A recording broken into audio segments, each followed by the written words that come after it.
At the Open Identity Exchange, we want to make sure that digital IDs around the world work well for people like you and for organizations that use them to know who you are. Digital IDs are a way to prove who you are electronically. You might have some questions about digital IDs. You want to be confident they are safe, secure, and respect your privacy. In our videos, we'll cover some of the common questions people have about digital IDs and clear up any myths. We'll also talk about the important rules and guidelines that digital IDs should follow to make sure they're done right. So get ready to learn more about digital IDs and how they can be useful for you in the digital and physical worlds. A digital identity, or digital ID, is a way to prove something about yourself, such as your name or your age, without the need for physical documents like a passport or a driving license. These are called digital credentials. Digital versions of your passport, driving license, banking details, entry passes, tickets and access tokens can all be part of your digital ID. A digital ID allows you to choose to share information about yourself in order to prove your eligibility for a product or access a service. It can also hold digital tickets to allow you into a concert venue or other events. And of course, you can use the same for online systems such as your favorite games or websites. So, with a digital ID, you'll have a smart and secure way to prove who you are without carrying lots of physical documents around. A digital ID will enable you to instantly prove who you are to access physical and online services. When you create your digital ID, you'll go through a process to prove that it's really you.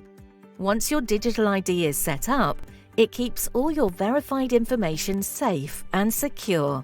Whenever you want to use a new website or app, you can use your digital ID to show who you are without sharing lots of personal details again and again. Some websites might even let you use your digital ID as a way to get back into your account with them. So no more worrying about forgetting usernames or passwords. Having a trusted digital ID means you can instantly and securely access services in the digital and physical worlds.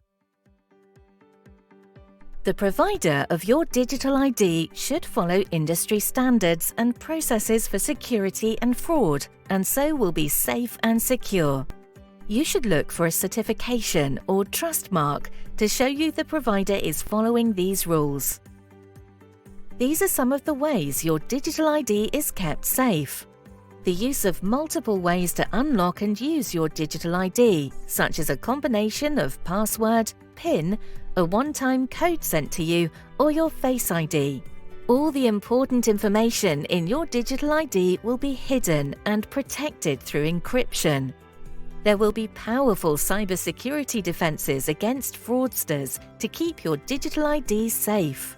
Your digital ID will use secure data storage practices to keep your information secure. Digital IDs protected by these high-level security measures will be safe and resilient.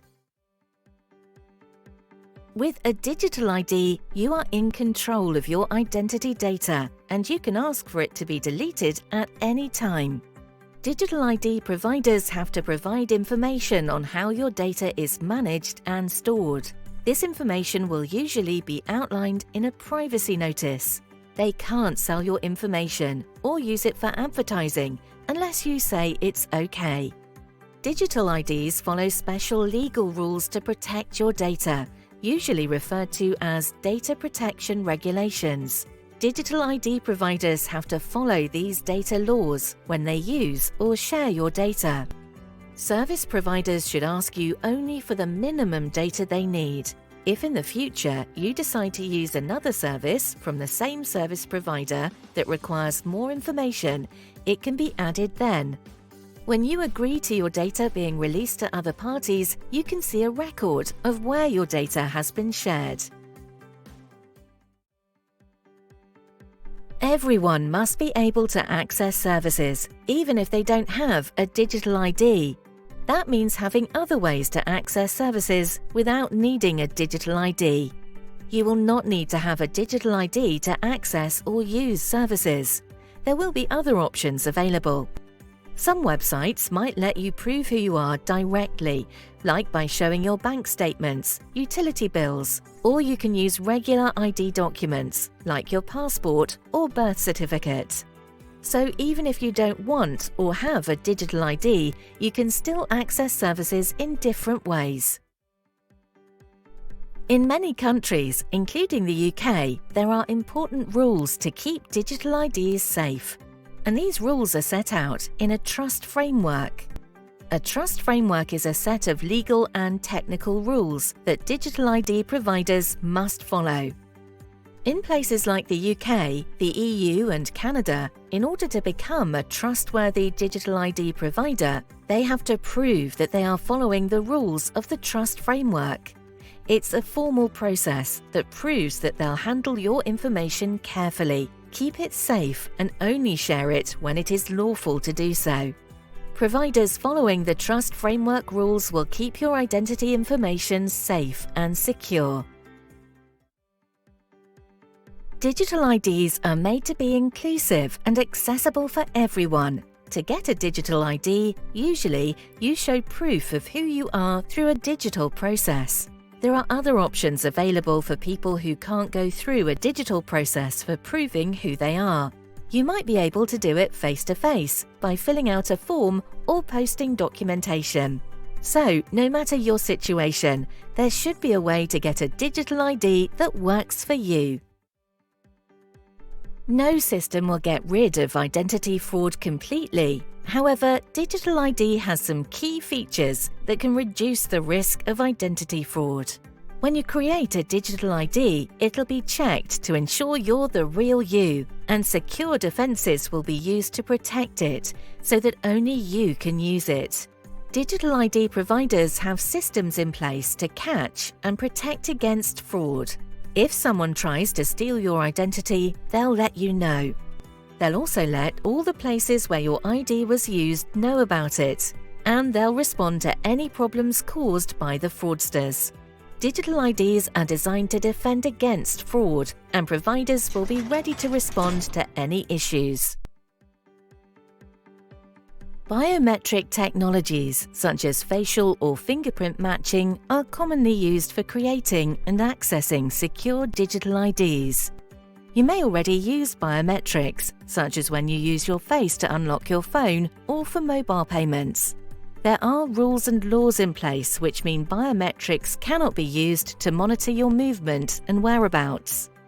You get to decide if you want to use them, and you are always in control. A good digital ID will offer biometrics only when it's useful and convenient for you, and you'll always know when and how your biometrics are used. So biometrics can be really helpful if you choose to use them. Your privacy is always protected. Passwords are easy to forget, which can cause problems when you try to access your account again. In addition, passwords can be the target of fraudsters who try to steal them so they can access our digital accounts. Digital IDs are providing new and stronger ways to prove it's really us, like using facial or fingerprint recognition instead of just passwords. This will reduce the need to use passwords over time. Digital ID is more reliable, safer, and easier to use, and its biometric cost is borne by the providers, not yourself. So we have to worry less about forgetting passwords or fraudsters trying to get in. No, a digital ID is not a digital national ID card. There is no single national ID database. Digital IDs will come from a diverse range of providers who provide services for many different sectors. You don't have to get a digital ID if you don't want to. There will always be other options available, like physical ID documents that are used now. Digital ID gives you another way to prove who you are, and you can choose the way that is right for you.